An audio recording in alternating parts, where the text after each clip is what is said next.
Dès l'aurore, dis-toi par avance. Je rencontrerai un indiscret, un ingrat, un insolent, un fourbe, un envieux, un insociable. Tous ces défauts sont arrivés à ces hommes par leur ignorance des biens et des maux. Pour moi, ayant jugé que la nature du bien est le beau, que celle du mal est le laid, et que la nature du coupable lui-même est d'être mon parent, non par la communauté du sang ou d'une même semence, mais par celle de l'intelligence et d'une même parcelle de la divinité. Je ne puis éprouver du dommage de la part d'aucun d'eux, car aucun d'eux ne peut me couvrir de laideur. Je ne puis pas non plus m'irriter contre un parent, ni le prendre en haine, car nous sommes nés pour coopérer, comme les pieds, les mains, les paupières, les deux rangées de dents, celle d'en haut et celle d'en bas. Se comporter en adversaires les uns les autres est donc contre nature, et c'est agir en adversaire que de témoigner de l'animosité et de l'aversion. Même si tu devais vivre 3 fois 1000 ans, et même autant de fois 10 000 ans, souviens-toi pourtant que nul ne perd une vie autre que celle qu'il vit, et qu'il ne vit pas une vie autre que celle qu'il perd. Par là, la vie la plus longue revient à la vie la plus courte. Le temps présent, en effet, étant le même pour tous, le temps passé est donc aussi le même, et ce temps disparu apparaît ainsi infiniment réduit. On ne saurait perdre en effet ni le passé ni l'avenir, car comment ôter à quelqu'un ce qu'il n'a pas? Le temps de la vie de l'homme, un instant, sa substance fluente, ses sensations indistinctes, l'assemblage de tout son corps, une facile décomposition, son âme un tourbillon, son destin difficilement conjecturable, sa renommée une vague opinion. Pour le dire en un mot, tout ce qui est de son corps est eau courante, tout ce qui est de son âme songe et fumée. Sa vie est une guerre, un séjour sur une terre étrangère, sa renommée est posthume, un oubli. Qu'est-ce donc qui peut nous guider? Une seule et unique chose, la philosophie. Et la philosophie consiste en ceci: à veiller à ce que le génie qui est en nous reste sans outrage et sans dommage, et soit au-dessus des plaisirs et des peines, à ce qu'il ne fasse rien au hasard, ni par mensonge, ni par faux semblant, à ce qu'il ne s'attache point à ce que les autres font ou ne font pas, et en outre, à accepter ce qui arrive et ce qui lui est dévolu comme venant de là même d'où lui-même est venu, et surtout, à attendre la mort avec une âme sereine sans y voir autre chose que la dissolution des éléments dont est composé chaque être vivant. Si donc pour ces éléments eux-mêmes il n'y a rien de redoutable à ce que chacun se transforme continuellement en un autre, pourquoi craindrait-on la transformation de leur ensemble et sa dissolution? C'est selon la nature, et rien n'est mal de ce qui se fait selon la nature. N'agis pas comme si tu devais vivre des milliers d'années. L'inévitable est sur toi suspendu. Tant que tu vis, tant que cela t'est possible, deviens homme de bien. Tout est éphémère, et le fait de se souvenir est l'objet dont on se souvient. Le temps est comme un fleuve et un courant formé de toutes choses. Aussitôt qu'une chose est en vue, elle est entraînée. Tout ce qui arrive est aussi habituel et prévu que la rose au printemps et les fruits en été.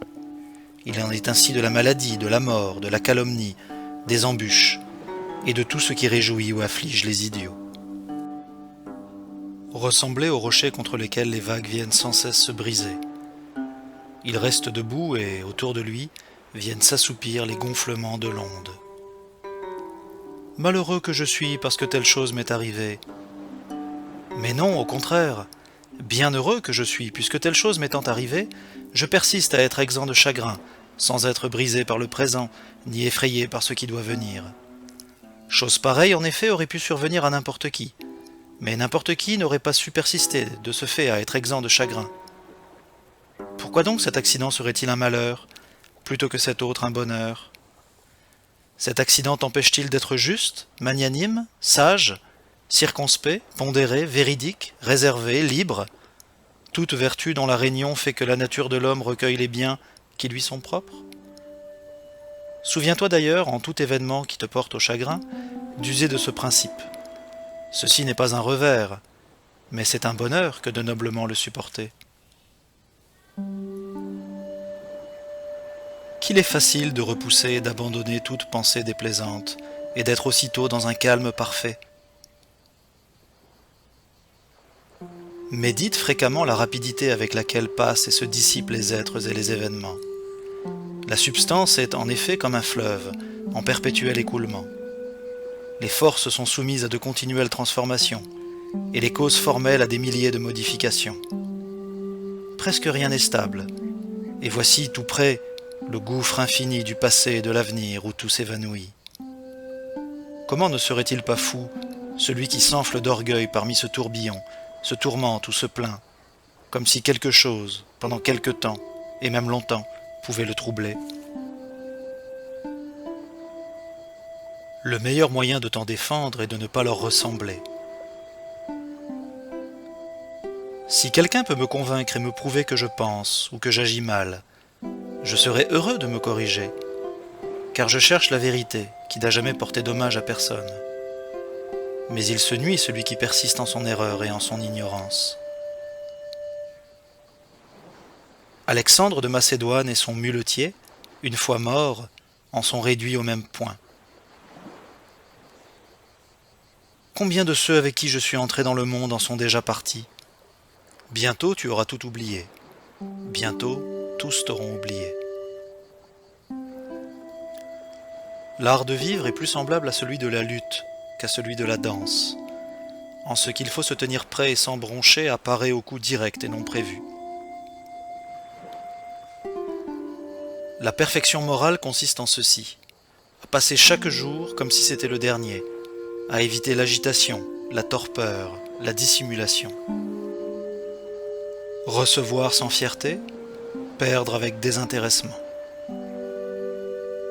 Les hommes sont faits les uns pour les autres. Instruis-les ou supporte-les. Ce n'est pas dans ce qu'il éprouve, mais dans ce qu'il accomplit que se trouve le bien et le mal d'un être raisonnable et social. Tout comme la vertu et le vice ne sont pas pour lui dans ce qu'il subit, mais dans ce qu'il accomplit. Il ne s'agit plus du tout de discourir sur ce que doit être l'homme de bien, mais de l'être. Ai-je fait acte utile à la communauté? Je me suis donc rendu service. Aie toujours et en toute occasion cette maxime à ta portée, et ne t'en dépossède jamais. Dans l'art de l'écriture et de la lecture, tu ne peux enseigner avant d'avoir appris. Il en est de même, à plus forte raison, de l'art de la vie. Habitue-toi à tout ce qui te décourage.